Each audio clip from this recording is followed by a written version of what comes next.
Big news coming out of the special session at the state capitol. Republican and DFL leaders reached a deal last night to fund the last part of the state's budget to avoid a government shutdown Thursday. And it includes some police reforms. House Speaker Melissa Hortman says they agreed to regulate the use of no-knock warrants, and both sides also agreed to modify the Postboard Police Misconduct Database to create an early warning sign to keep bad officers off the streets. Missing from the deal, changes to rules around traffic stops. The deal also means a public safety budget has been agreed to, and again, that will prevent a state government shutdown later this week. Earlier this morning, I spoke to House Speaker Melissa Hortman. Take a look. And joining us right now is House Speaker Melissa Hortman. Speaker Hortman, thank you so much for joining us. I know you had a very late night last night. It's my pleasure to be here. All right.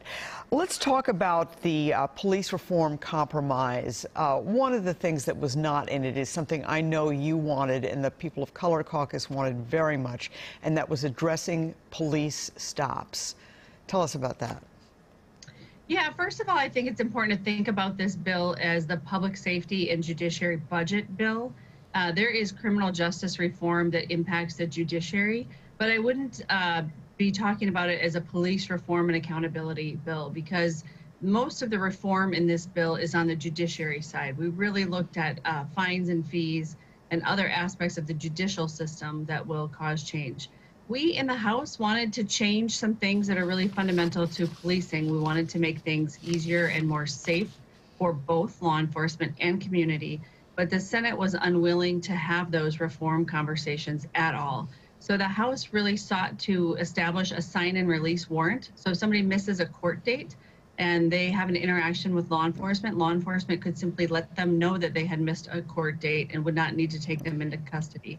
Another reform we tried to get past the Minnesota Senate was to change pretextual stops. So to not have police officers in the situation where they're enforcing things like tab fee violations or things dangling from a rearview mirror that aren't a safety issue. Got it. But the Minnesota Senate wasn't willing to engage in the conversation.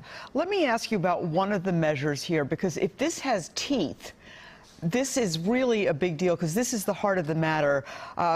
Getting the Postboard Database, police misconduct database, beefed up for an early warning system to get the bad officers off the street.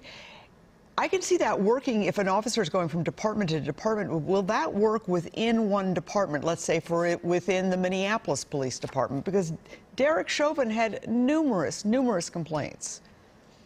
Well, this is where Chair Mariani has been particularly strong. You know, the Post Board in Minnesota is now led by Governor Walz's appointees and has been very active. And Chair Mariani has strengthened their hand so that they can work to improve standards for policing in the state of Minnesota. And one of the things that the Post Board will be able to do is take a better look at the information on police officers. Okay.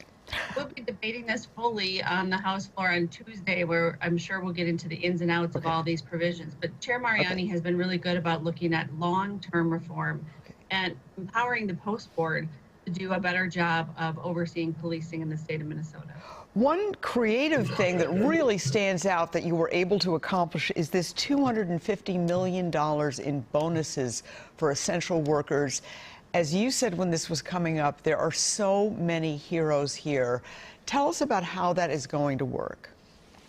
Well, this will be one of the unfinished pieces of work is to determine how those funds will be allocated. There will be 9 appointees who will work together to come up with a set of recommendations. And for the recommendations to be valid, 7 of the 9 have to agree. So I would imagine when they look at essential workers on the front line, they will look at the degree of risk that the individuals had to undertake to themselves and their families during COVID-19. I have a feeling they will also look at the income levels of the people who were out there on the front lines and how essential those jobs were. I don't know about you, but I ate throughout the pandemic. And the reason I could eat throughout the pandemic is we had grocery store workers on the front lines making sure that we all could go to the grocery store.